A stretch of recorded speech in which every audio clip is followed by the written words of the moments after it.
Welcome back, everyone. This is Super Kelly Brothers Podcast, episode 130 for the 11th of July, 2021. My name's Sloan Kelly. My name's Jody Kelly.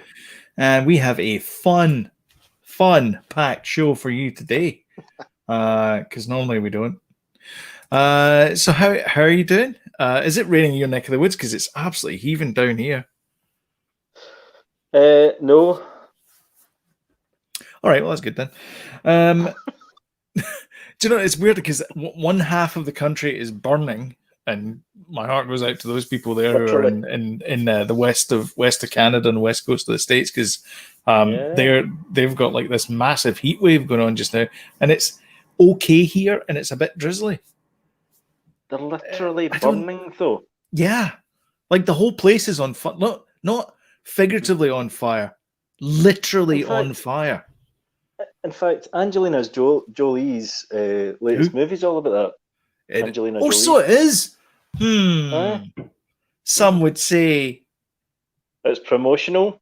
Promotional? I don't know. What, setting fire to an entire country or two? Yeah. Is promotional? Yeah. I mean, it is, because, you know, that movie's out. I forgot the Angelina Jolie movie. God, she's been everything, hasn't she? She's been a Tomb Raider, a hacker, a changeling, a director. What else? She's done tons of stuff. Model. Very good. Yep. Bon vivant. Brad Pitt's wife. Johnny Lee Miller's wife. Billy Bob Thornton's wife. Was she married to Johnny Lee Miller? Oh yes, they met in the set of Hackers. They were actually hooking up a few weeks ago there. They were not.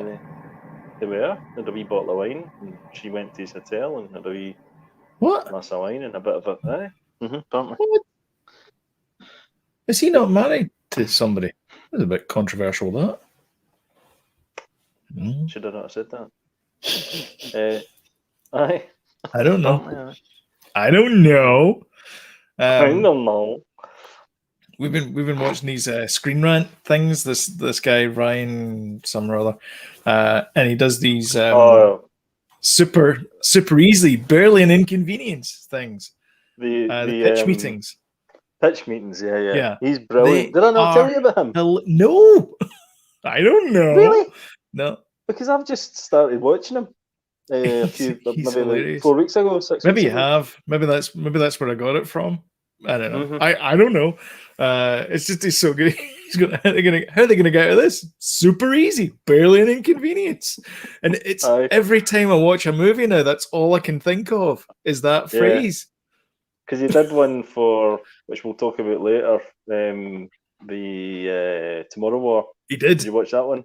Yeah, and it's almost exactly the same comments I had about the Tomorrow War as well. Yeah, it's funny. And it's really good. He's got a new one as well out today for Black Widow. Can't wait to watch it. Yeah. Oh, cool. Because there's a few things in there where I was like, because the thing. Okay, spoilers, but it's not really. Who cares? We'll get into it later on, I guess. But there's a bit in it where you know the vest that Black Widow wears in Infinity War. Yeah. You can just imagine the guy pitching. He goes, "Have you ever wondered why Black Widow wears that vest in Infinity War?" No, I have not. Well, we're going to do an entire movie where we find out the origin story of that vest. All right, okay. Wow. I can just imagine him saying it.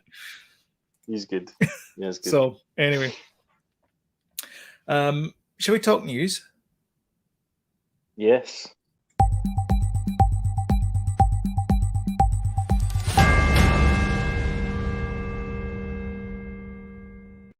The big news, of course, is that we're going to get rid of that intro because we don't really do news. We just talk about weekly things that have happened. So we're going to call it Weekly Wrap Up. We came up with a few names that we're going to change it to, but I've tried to loosely put it into categories, so to speak. Yeah, because I kind of brought up the point that it's not really news anymore. So it's like a weekly kind of roundup of what. Well, you get the name right enough, but it's John. Roundup of stories of the week. Yeah. John Craven's news round wipe. Ass wipe. Yes. Don't know what you're going to say. No. Let's No, just go with that. Assorted stories and stimulations wipe. Of course, the acronym spells ass wipe. So, good news. Nintendo have decided that that they're going to actually do a new piece of hardware, which is not going to be the Switch Pro as everyone wanted, but they're going to do an OLED model, which is going to have a bigger screen. And it's going to be available this year for $450. I think that might be Canadian. I'm not sure. Oh no, I think it might be US. I think it's $350 here. Oh, is it? Okay. So. I mean, it's got a 7-inch OLED, so the screen's slightly bigger. Yep. It's got a better stand, as you can see there. Mm-hmm.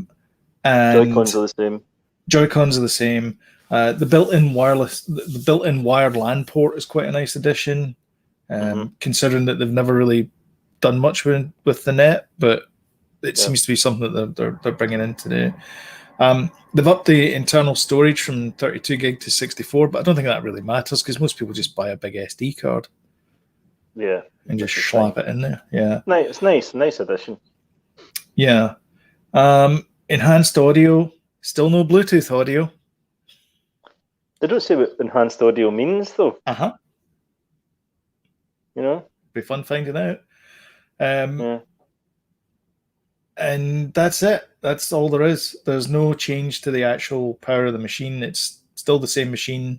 It's just it's got a bigger screen. It's got an OLED screen, and that is it. And it's got more storage. Yeah, to me, it's the machine that it probably should have been when it was first released, maybe. But yeah, probably, yeah.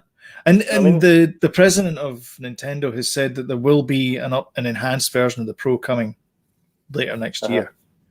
So Pro, Pro. No, a Pro. There'll be a Pro version of this. Sorry, an enhanced. Get your teeth in. An enhanced version of the Switch is going to come next year. Right. But they probably won't call it the Pro. They'll probably call it the Switch U or something. Switch Ultra. Ultra. There you go. Dolphin. Ultra Switch 64, Dolphin. Remember that? Yeah, that's right. Yeah, that was the Dolphin. Yeah. No, that was the code name for the Dolphin. Was GameCube, wasn't it? Oh, sorry. Okay. Comments below, if you don't mind. Do it. Do it. Yeah. Do you know? I'm sick of the fact that the Pro discussion has been going on since the Switch was out. Since the first day it was released. There's going to be a Switch Pro. Mm-hmm. Why? And then they've brought this out, right? And now it's not a Pro, so that conversation's still going to be going on YouTube. Yeah. It does. Oh, yeah. That in. And also, can I just say this quickly as well? Say if you say we want. The PS Vita pretty much came out with what they've got there. The Switch, the first version of PS Vita came out all singing, all dancing. Whereas the Switch seems to be the other way around. They've brought out the kind of not inferior but cheaper version, and then brought out now the kind of it's done a flipperoo, compared to what PS Vita did. This is the third SKU for the Switch hardware. Yeah, because they brought out the Lite as well, which was nice. The machine that everybody was like, oh, this is it. They're going to do a Pro version of it, but it's going to be like a Pro handheld version. And everyone went crazy about that. And then it was like, okay, that's not that one. So the next one's going to be the Pro, and it clearly isn't. The Lite is a nice machine, I have to say. Oh yeah, yeah. And I tell you what, the big problem that everybody's talking about is the Joy-Cons are exactly the same. Mm-hmm. They've not upgraded the Joy-Cons at all. You can still use the original Joy-Cons with this machine. So they've not bad. Kind of addressed, but they've not addressed the drift issue. That's true. Yeah. Which is the big problem. I don't know if you've not had that issue yet, have you? No, I've not. No, but I tell you what, I do have. It's not so much. It's not a drift issue I've got. It's a connectivity issue.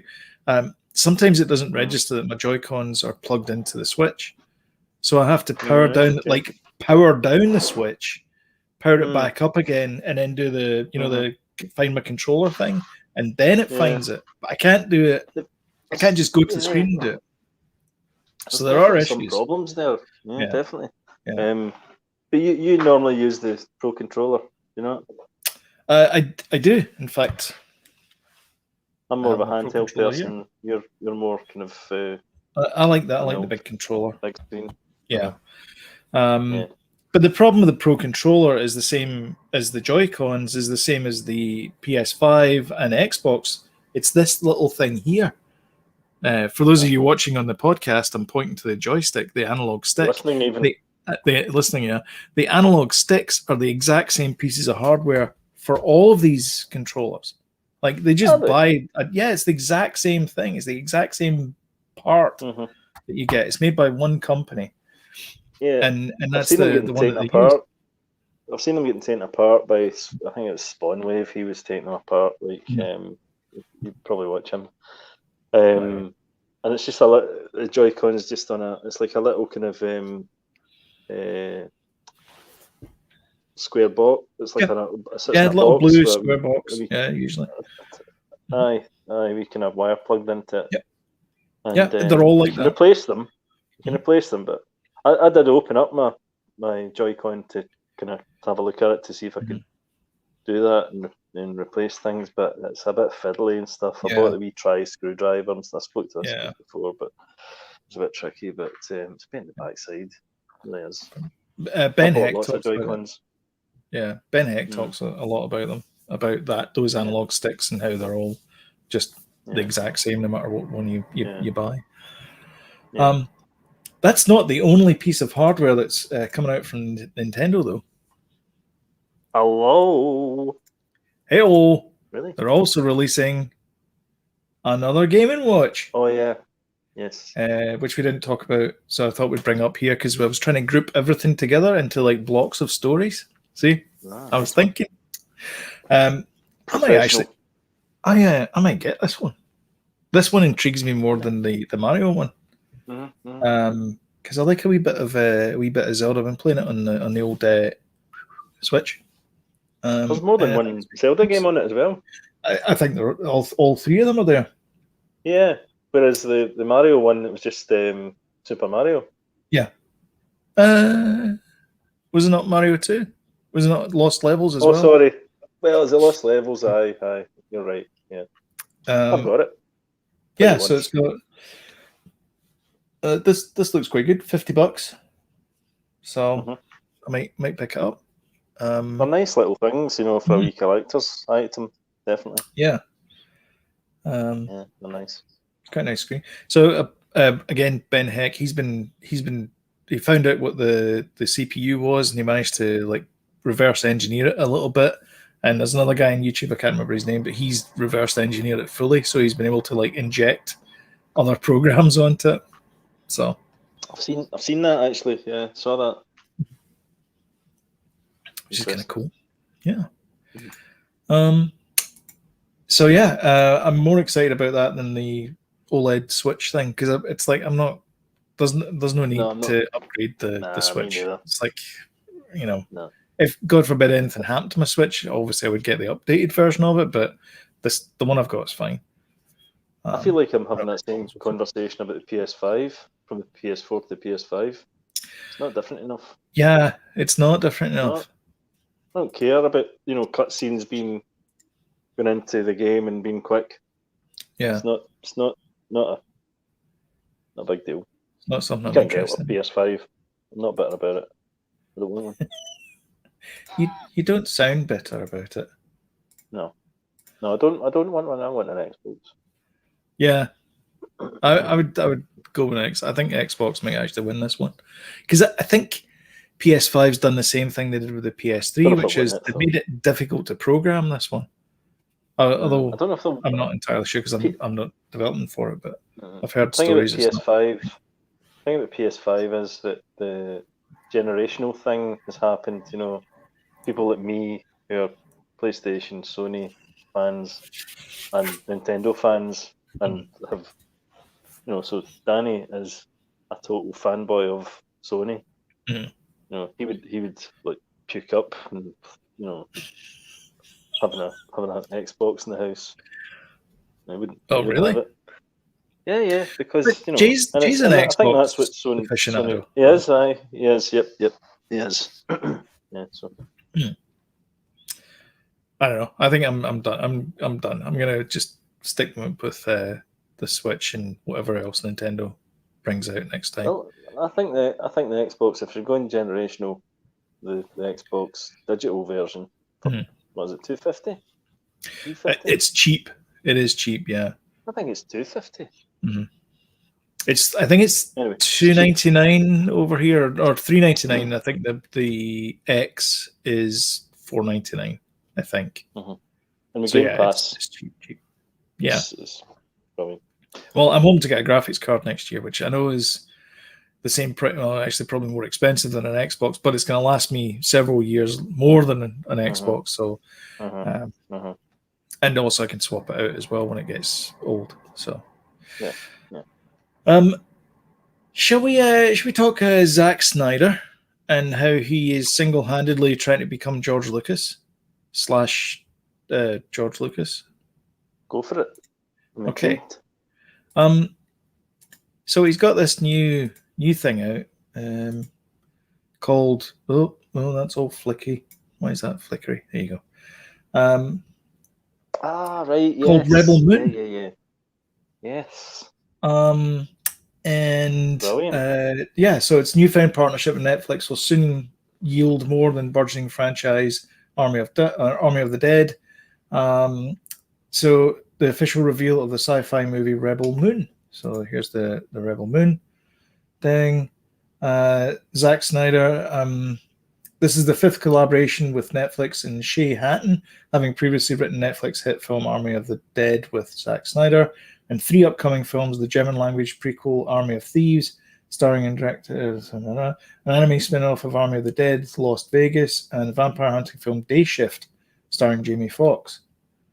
The backstory is when a peaceful colony in the edge of the galaxy find itself threatened with the armies of tyrannical Regent Belisarius. It sounds like a baddie from Battlestar Galactica, but whatever. They dispatch a young woman with a mysterious past to seek out warriors from neighboring planets to help them take a stand. So yeah, some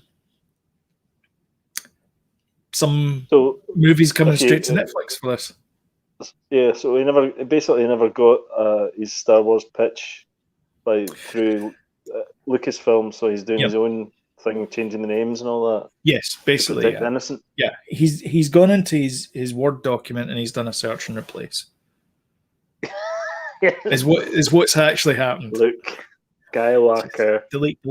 Betty Baratheon. Star Finder. Yeah. Luke Star Warrior. Star Warrior. Yes. What did he call me?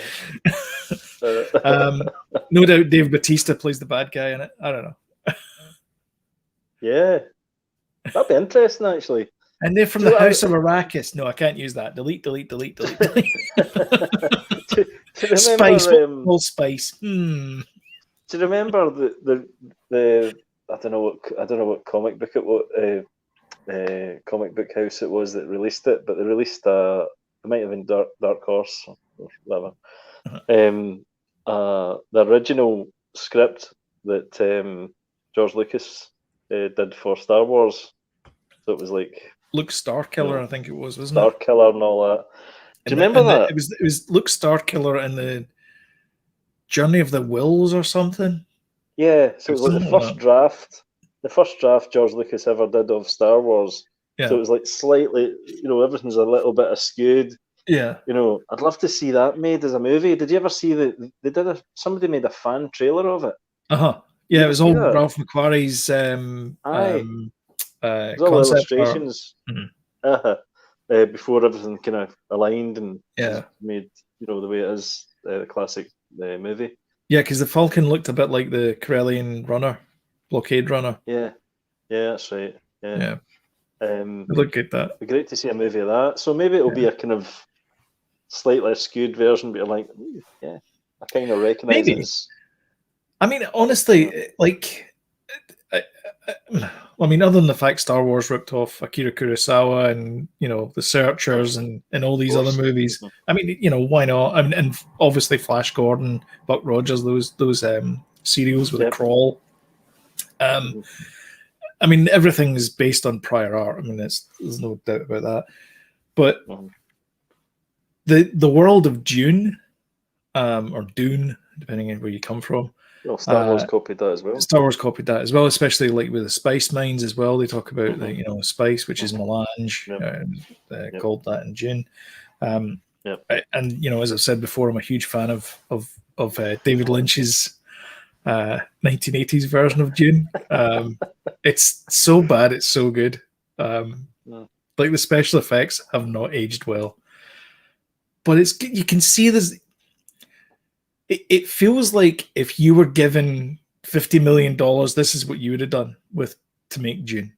Like, you know what I mean? Yeah. It's like you did your best, and it was good enough. But I'm dying to see Denis Villeneuve. Denis Villeneuve's take on it, because I think given Arrival and Blade Runner, the two movies I've actually seen of his, Blade Runner 2049, I'm really looking forward to seeing this. Prisoners is good as well.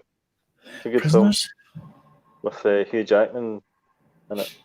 Okay, I've not seen that one. I've only seen two of his, and I loved both of them. I thought they were really good. So yeah, I'm looking forward to his one as well. So this getting back to Zack Snyder, this sounds intriguing. It does sound a bit Star Warsy, but I mean, I guess that's because he just basically did a search and replace. Well, can't use Overrun. Yeah, I'm in. I mean, Zack, it can be a wee bit hit and miss at times, but Army of the Dead was a bit. Yeah. Did you see it? No, I got half an hour into it, and I'm like, I'm bored. In fact, I never even got as far. Okay, Army of the Dead takes. I thought you'd liked it actually. I like zombie movies, and I like heist movies. So why would I not like it? But it just felt liked it. It just felt it was taking too bloody long to get to where they were supposed to be. Like I know Ocean's 11, not Ocean's 12. Ocean's 11 takes forever to get to Vegas, but it's good at it. Like all the kind of bits, like getting the team together, that's all fun. This felt like it was like you were trying to. I'd say that's the least of the problems of that movie, but Oh really? There's some quite entertaining bits, but he always kind of. I mean, Quentin Tarantino, you could argue as well. We're always a wee bit too long. But with Quentin Tarantino, at least the dialogue's good, and it keeps you interested. You know what I mean? Whereas Zack Snyder's was a bit also pedestrian. I'm still not convinced that Dave Bautista is a good leading man. That's the other thing. Probably not, but I do like him. I like him. Not sure. Like he's not The Rock. Like The Rock could have held that picture. Like The Rock could have done that. Sorry, Dwayne Johnson, not The Rock. Every time I think of Dave Bautista in a decent kind of acting role, though, I thought the beginning of the version of Blade Runner. Yeah. That scene was. Yeah, where he's the moisture farmer or whatever it is. Man, I liked that scene a lot. I thought it was great. That was really good. He's barely in it, but it's good. Yeah, I mean I think he's a good character actor, and I think he's good at he's excellent at that kind of role. But that's what I mean is I'm not sure.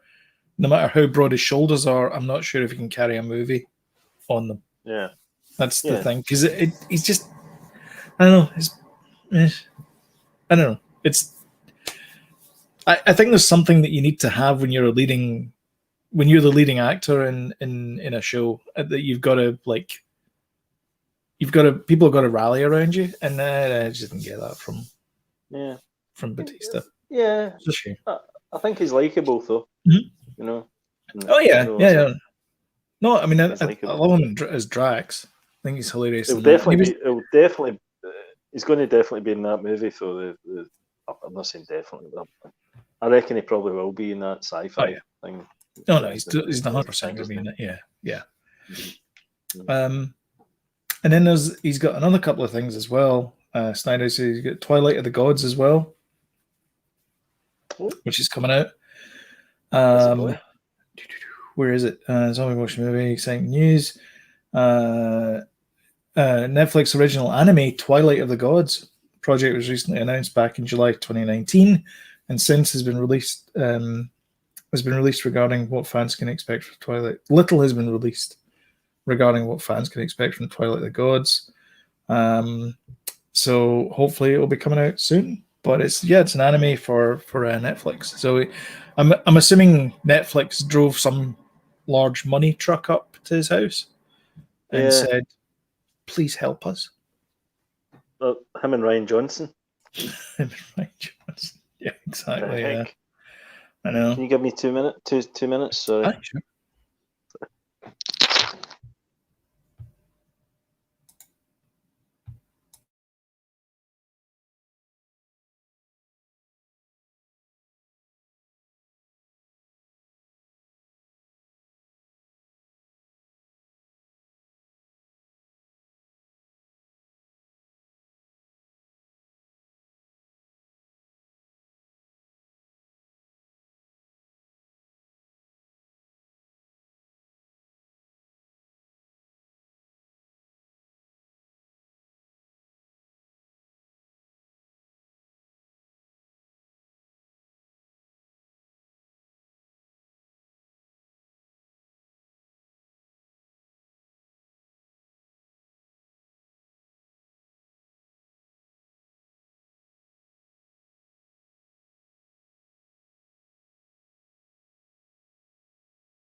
And we've also got some news regarding a movie that we both watched this week, and it wasn't Black Widow. This movie here, Chris Pratt apparently is in talks to return from a Tomorrow War prequel. Yes. Well, it's a time machine thing, so could be a prequel, could be a sequel. Yeah, could be. I reckon it'll be a prequel, and he is calling the shots with his daughter. His daughter will be spoilers. His daughter will be in it, and won't be in the war yet, and he'll be like sent to need to prepare for what's happening or something. Really? That kind of like maybe doesn't that fly makes in no the whole sense. I know. Face of what just happened in the movie? Probably that's why I'm not in Hollywood and I'm sitting here. Okay then. Wow. Like a tube. Because I need the movie to happen. Okay then.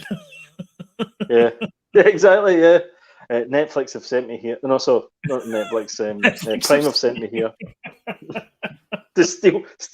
Netflix have sent me here. To steal Chris Pratt. Prime. Yeah. We've already got Dave Bautista. Yeah. I think it'll happen. Actually, it's their number one movie just now on Prime. It's their only movie. Well, Liam Neeson had a exclusive out, that Ice Road Truckers movie. Ice Road Truckers movie. Ice Road Truckers movie? Yeah. What was the Ice Road Truckers movie? Liam Neeson. Is that not the snowplow one? Ago. Cold Pursuit? No. Is it called? Is that what it's called? He's an Ice Road trucker. And he's involved in some sort of Ice Road. Ice Road. Yeah. As opposed to Roadhouse. That's the two big exclusive movies they've got just now. Okay, This feels like it's exactly the same. Am I having deja vu here? This feels like this is the same movie as after a done a million remote times diamond before. mine collapses in far northern Canada. A big rig ice road driver must lead an impossible rescue mission. Or I don't know. I'm going West Country there, but never mind. Over a frozen ocean to save trapped miners. That's Miners as opposed to Minors. See if Ryan Johnson had directed the sequel to Phantom Menace. That's the road he would have went down. But then there's this one here, which is because he doesn't understand a thing. Cold Pursuit, where it's the same. Look, he's driving. God, you're right. What's going on? Did they just shoot both movies at the same time? I think you've just found a blip in the Matrix. That's what I'm saying. Is that because it sounded like you were describing that movie to me? Yeah. All right. Okay. Well, I guess that's a thing. Sorry, then. Tomorrow War. You mentioned that thing I like, making money. You asked me to watch Tomorrow War. I did. I did. I was going to watch it anyway. Should we end this segment and move on to the next bit? Yeah, but you said you had exclusive photographs from the. Oh, I do. That's a good point. I do. I did. That's the thing I said. Yeah. Okay.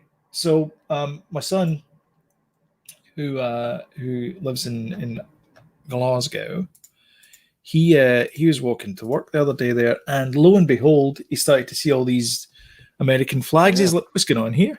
So it turns out Indiana Jones 5, who knew, is filming in Glasgow. Is this the one I've got here? Yeah, so there you go. So there's that's Renfield Street, and it's got the old thing there. I don't know how far about it. That's something else. And yes, there you go. So it's breakfast specials, 1 egg with cheese, 55 cents. So you get really up close. I mean, this is like, there you go. You can see the reflection of somebody there. There's the drugstore as well. Some guy walking by. Pan Am. Of course, they don't exist anymore. They were in Temple of Doom. Remember? They were featured heavily in Indiana Jones movies. Pan Am. Yep. And I think that's all I've got. Yeah, there you go. Ackerman's Wholesale, finest wool railing. Excellent. Yeah. So there you go. Exclusive set pictures from Indiana Jones 5. Fantastic. Thank you, David. Yes, thank you very much, David. I especially like that one there. I think that's really cool. French fries, 35 cents. So I was trying to figure out, but I did a bit of research on this. So I did the it's you get inflation calculators and you can find out how much something was in 1955. So I plugged that in 1955 to see how much. Sorry, I plugged in how much it is now for French fries in a restaurant into the inverted thing, and it's either 1945 or 1946. So I think the movie takes place roughly about then, 1940s. It doesn't. I've got insider news, Sloan. Have you? Oh, aye. Yes. Well, explain the Nazis then.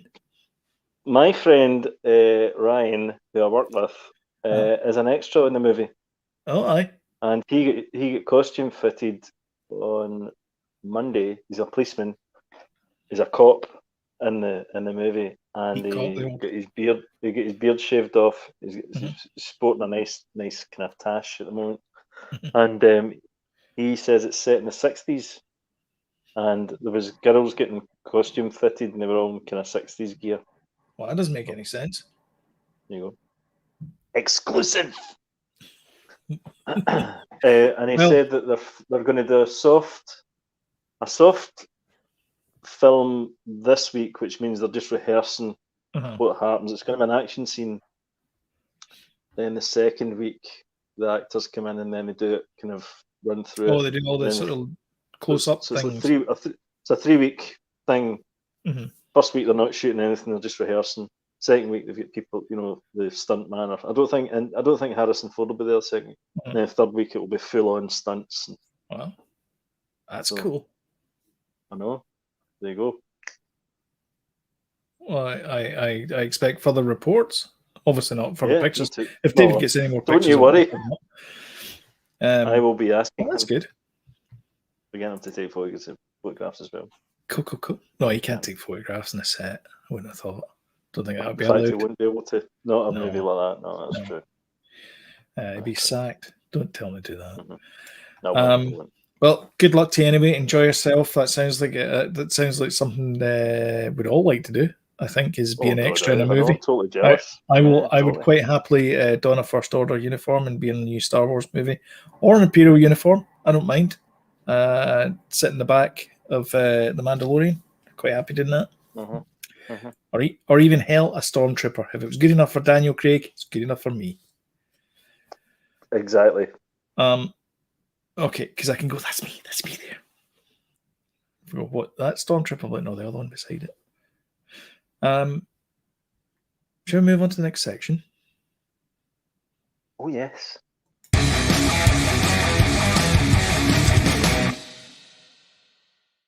So we both watched the same movies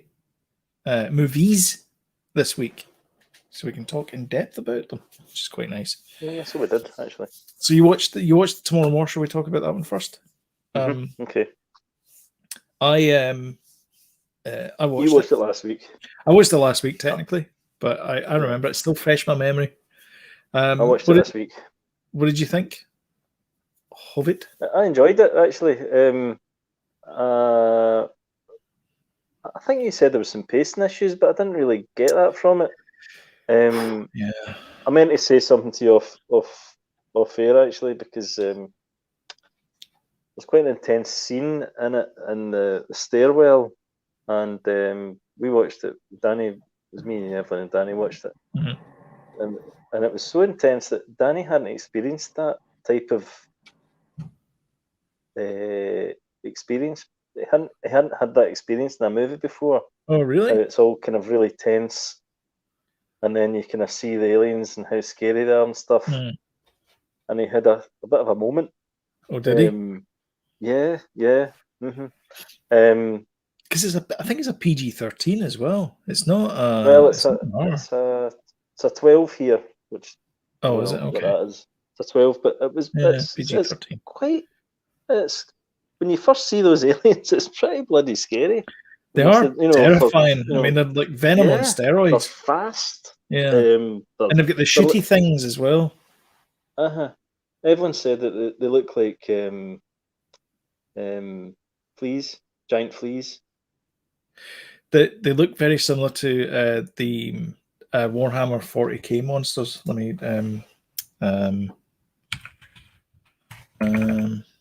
It must be really difficult these days to come up with a new type of scary alien, though, because it's kind of been done before. We were saying, and a lot of the themes and sort of set pieces we've kind of seen before as well, a little bit. They're reminding me of these guys. This is from Warhammer 40k. Okay. Gene Stealers. Slightly less teeth, but they got kind of spiky things and stuff. And they were white. Must be difficult to come up with something. Exactly. Yeah. And like I say, they didn't really come up with anything totally original. But no, I did still find it entertaining, and we liked it. We really liked it.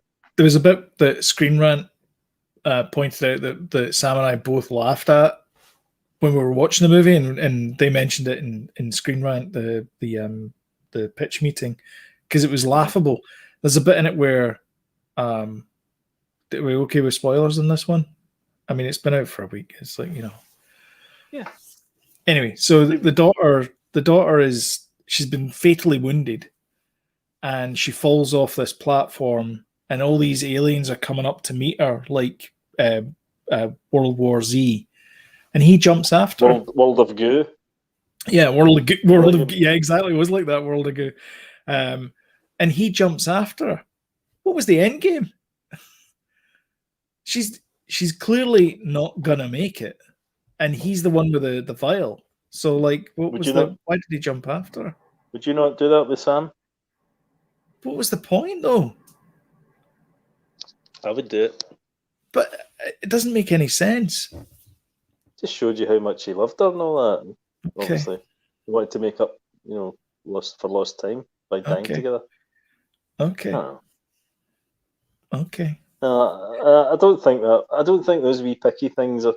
I think the big things are basic. I mean, we liked it, but I think the big things to take away from it are the fact that it did rip off quite a number of movies like Starship Troopers and the big thing for me was I felt like, and I mentioned this last week when I was talking about it, was it felt like you got to the end of it and you're like, Jesus, there's another 45 minutes left. There was like a half a movie after that that would actually have made more sense. So did you think the bit at the end, this is heavy spoilers here, so you mean the bit at the end when he got back in his right time and he got his wee, into his wee girl again? And I think what they could have done was that when you thought that should have ended? No. What I think the bit in the future was completely wasteful. Like there was nothing that could have been condensed to like half an hour. That whole thing in the future, because the whole bit in the future lasted like 45 minutes, an hour in the future. All of that can be condensed to half an hour. Then you go back, and then you actually have the problem of trying to kill the aliens, and that could have taken the majority of the movie, because it was inconsequential, the whole future thing, because the future isn't written. It's the present that helps write the future. So that was the kind of whole message of the movie. And so the bit at the end felt rushed for me. It was just like, oh, let's kill the thing now, and haha, we're all great. And it was like, it could have been better if it had been like, they could have been all sneaky in the past, because it's only a small team. Because these are like 100,000 men and women are fighting this war in the future, whereas it's much more impactful if it's like 2 or 3 people. I mean, at the end of it, they just got and that's it, game over. It's like, I buy that. I think that what you're saying basically is that they show you a kind of glimpse of this is why we're fighting this war. Yeah. That's the MacGuffin that you go. You need the MacGuffin to move. And then the majority is to go back to the present day, and then that's where the main movie is. Yeah, because the summer blockbuster thing is you need the MacGuffin to fight the thing. So you go get the MacGuffin. The MacGuffin doesn't take the majority of the time. It's once you get the MacGuffin that then gets you that opens up the next part of the game, movie, whatever you want to call it, and then you get onto the sort of the you move further up the like you maybe have like hunter versions of them, and then you have this version of them, and then you get the queen at the very end there, and that's your sort of like 3 bits of the major acts. That's what you need to do. I felt they spent like the whole thing. Okay, the opening scene where they're all falling into this is as the movie starts. I'm not spoiling anything. As the movie starts, they're all falling through the air.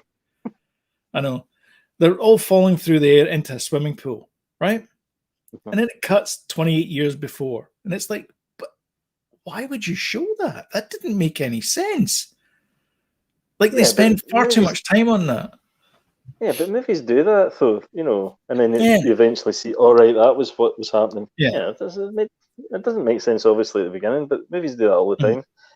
But maybe, right, the sequel will be like a kind of Back to the Future 2 type thing. So it'll be like an alternate version of, you know what I mean? What happened?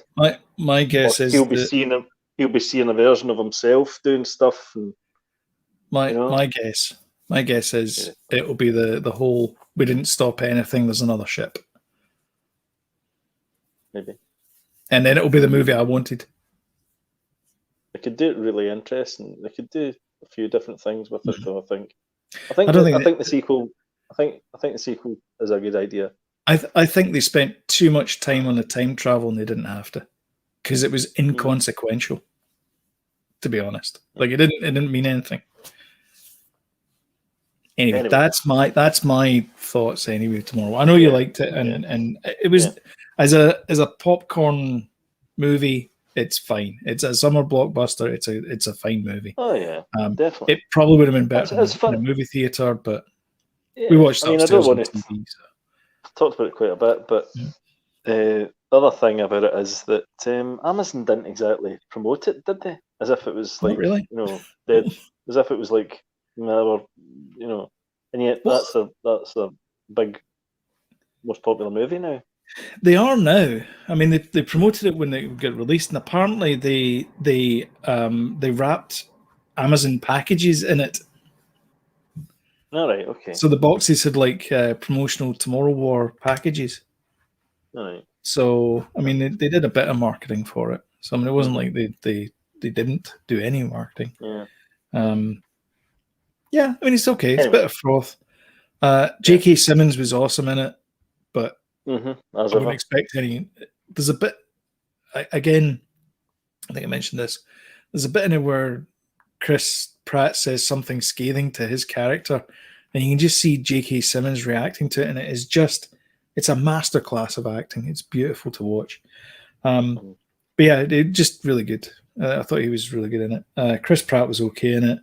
The comic relief sidekick guy that hid in the locker for the 7 days, he was hilarious. Yeah. He's great. I know. I liked him. Betty Gilpin was barely in it, hardly used. She's talent. Great. It's like she's a great actress. Did you ever see the film she was in called The Hunt? No, but she was in. Where did I see her? Elementary. She was really good in Elementary. All right. She's in Glow as well, I think. She is. That's what I just said. No. You should see The Hunt. That's a great film. Oh, right. I said she's in Glow as well. Dear. I said, no, hey, I'll buy the scones. Oh, this year. I'll buy the scones, dear. What? You put your purse away. Huh? Service. Aye. Yeah, she's great. The Hunt is fantastic. You need to try and see that film. It's fantastic. It's really good. Right, so talked about that for ages there. We did. Black Widow. Aye. We both saw that as well. We did.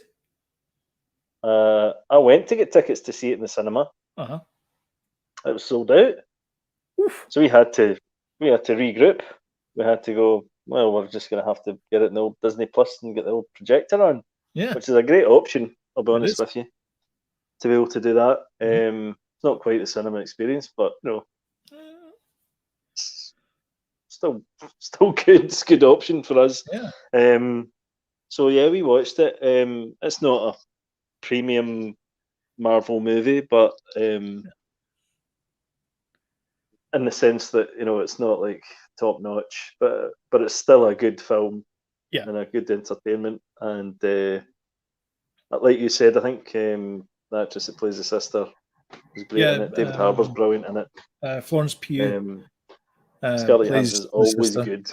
Yeah. Yeah. Scarlett Johansson's great in it, but I think and the winner goes to Florence Pugh and Dave Harbour, because I thought they were fantastic. They have this nice little father-daughter moment as well. In the shack. Yeah, that was nice. That was really nice as well. They both sing American Pie. That's right. Just kind of nice wee bit in there. It kind of like ran home the whole Black Widow is a loner. Like she doesn't really trust. Yeah. She doesn't trust people. She still finds it difficult to open up to people, and even in her family, she still doesn't trust anyone. And you still got that sense as well that she still is that kind of cold-blooded assassin that is kind of like keeping people at arm's distance. Yeah, when she first meets her wee sister, who she's very protective of, they have a big fight when they first meet each other. Yeah, in Budapest. In Budapest. She quite rightly corrected the guy. Yeah, because he kept going Budapest, and she goes Budapest. He's a good actor as well. He's in Handmaid's Tale. OT or something his name is. I've never seen the guy before, but yeah. Didn't realise he was English actually, because he's American in Handmaid's Tale. Well, they're all American in Handmaid's Tale. Because it's in America. Pretty much. It's filmed down the road actually in Cambridge. in Ontario. Yeah. I didn't buy Ray Winston that much until he explained how he was in control of all the widows. Yeah. And spoilers. So Scarlett Johansson couldn't actually get to him because she had a wee kind of chip in her, a wee kind of Bad Batch chip. Yeah. Well, I think it's because they're programmed to like react to his pheromones. So it's just the programming. That's right. Neuro-linguistic programming with pheromones. So basically, she had to bust her nose to fix that problem. I thought. I think I'd watch it again. I did enjoy it. What's her face? Olga Rodchenko. From Oblivion, we were talking about the other week. There, she's in it. She plays Taskmaster. Is that right? I didn't know that. Yeah, barely unrecognizable. I liked that baddie, by the way. I thought she was really good. Really good. I liked the whole in the sky thing. There was a kind of there's a neat kind of parallel between Moonraker. Well, not that, but Moonraker.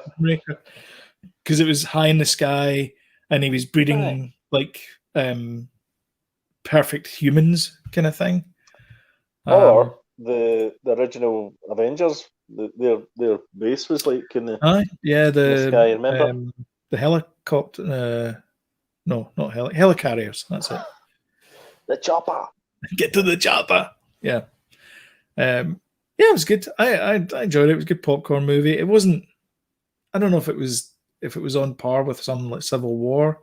No. But it was good though. It was a good Marvel movie. It was the after credit scene was amazing as well, and made so much more sense now. That was good. It was good to see her, Tina Fey, coming in and manipulating the situation as Julie Louis-Dreyfus. Oh God, I get them mixed up so badly. Oh my God. Oh, Jesus. Yeah, Julie Louis-Dreyfus is just yes, so and she comes in and manipulates the situation, doesn't she? But she's But what's her name? Helena? Is it Helena? No, it's not. Yelena. I don't even know the sister's name. Florence Pugh. She's having this moment, and all of a sudden, she's blowing. I know. That was a good, very, very good. In credit scene. Oh, it was so good. Yeah. I really like that character, Valentina. Oh, me too. Whatever her name is. Really good. Yeah. Just so manipulative. I know. Oh, God. It's brilliant. And this is the guy that killed your sister. Yeah. Barton. Kill him! I screamed at the TV. Well, projector. Yeah. You threw the wrong Avenger off the cliff. Hawkeye the new. Mm-hmm. Aye. Well, apparently she's going to be in the TV show. Right. Okay. Florence Pugh. Is she? Yeah. All right. That'll be good. So hopefully we'll kill her off. Oh, the Hawkeye TV show. Yeah. Well, they've set that up then, haven't they? Yeah. Well, this is kind of what they were wanting to do. So that makes sense. Did you watch Loki this week? Yeah. Talking to Marvel. I did. Yeah. And I enjoyed the episode. Maybe not quite the levels of the previous episode, but still good. Richard Grant was terrific. Yeah. And it. That's the second. That's the penultimate episode. I know. Well, it ended with spoilers. I don't know, I keep saying that, but it ended with the curtain, a glimpse of through the curtain. I think it's going to be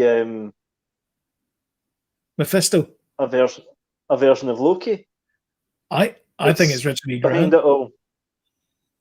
I think it's Richard E. Grant. Yeah. Yeah, I think it's going to be a version of Loki, which he is. He does this kind of thing at the end where he's holding his hands out like that, and then it goes kind of like he's got green magic in his hands, and he kind of goes like this, and it's almost like I'm going in or something. I don't know. I think it's going to be him. I don't know if he seems strong enough though. Really? I don't know. Yeah, Really? I don't know.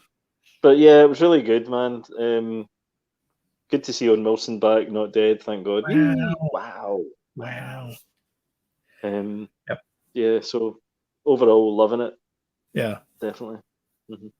Yeah, I like the two Lokis, well, Loki and Sylvie. Yeah. I think they're and great. Miss Minutes stalling for time. Oh, it's in here somewhere.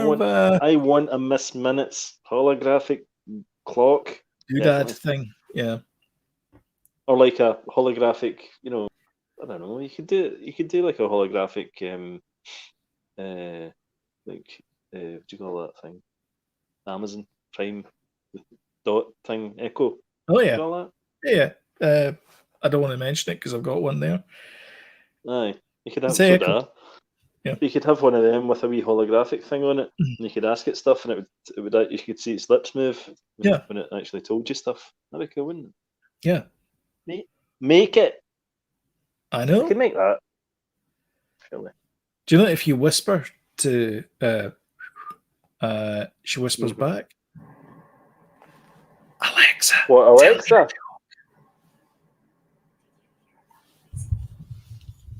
It wasn't all of its weight. Alexa, what's the weather like today? In Niagara Falls, it's 20 degrees Celsius with showers. Tonight, you can look for rainy weather with a low of 20 degrees. Whose voice How creepy is that? Really? I don't know. Whose voice?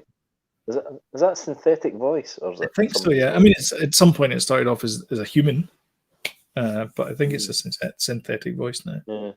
Mm-hmm. Weird, isn't it, the world? It is. Amazing. The weird thing is if you whisper good night to her, she whispers good night back to you, and it's the creepiest thing ever. It's not good. Sleep tight.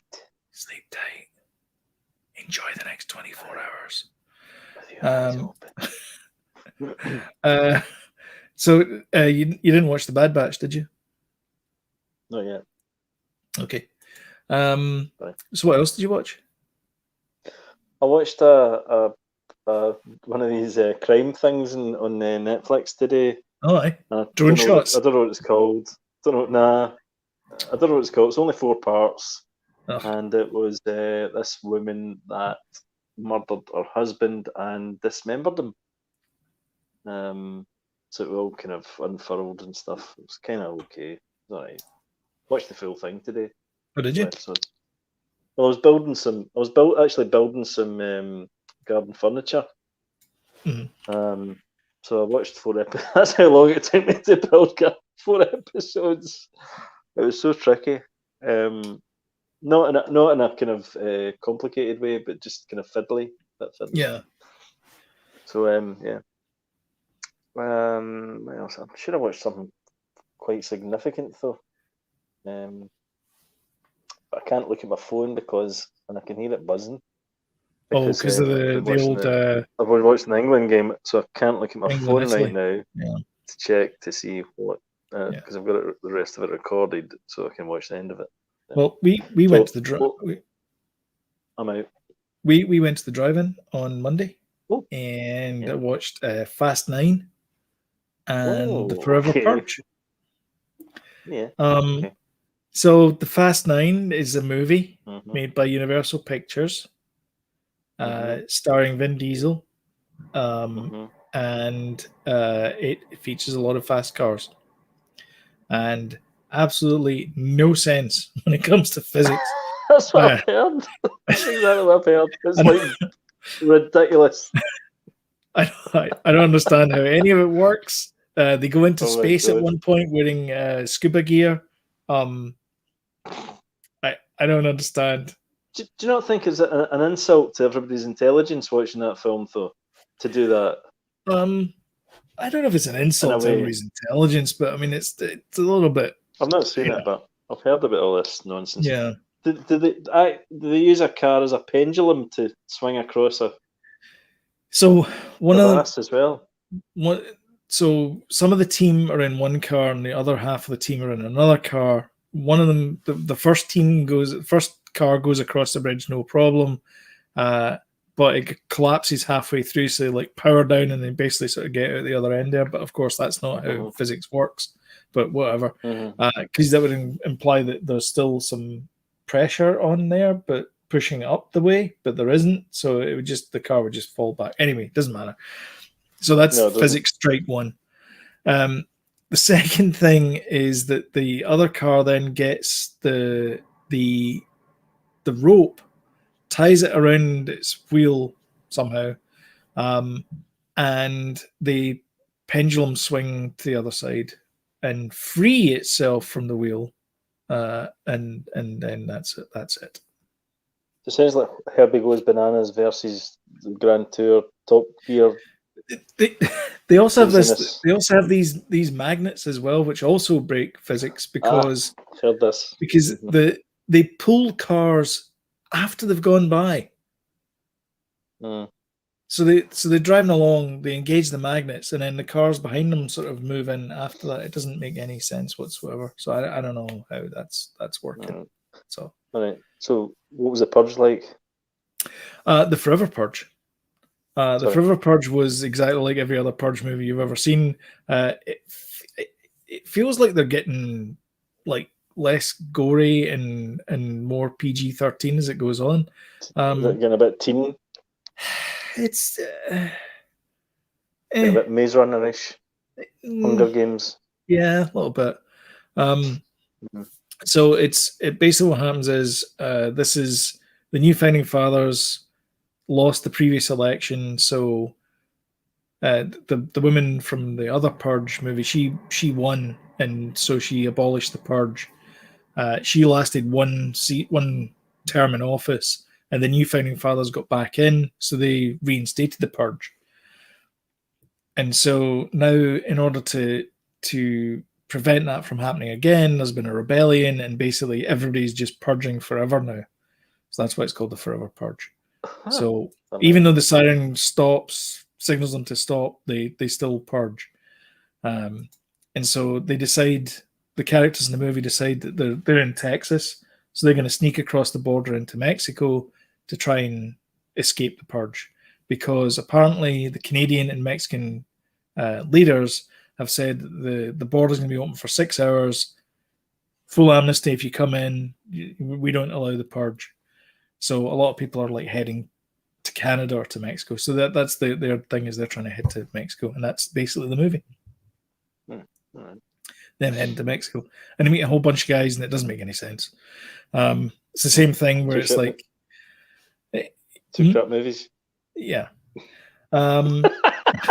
Basically, essentially, a waste of time. In a nutshell. In a nutshell, yes.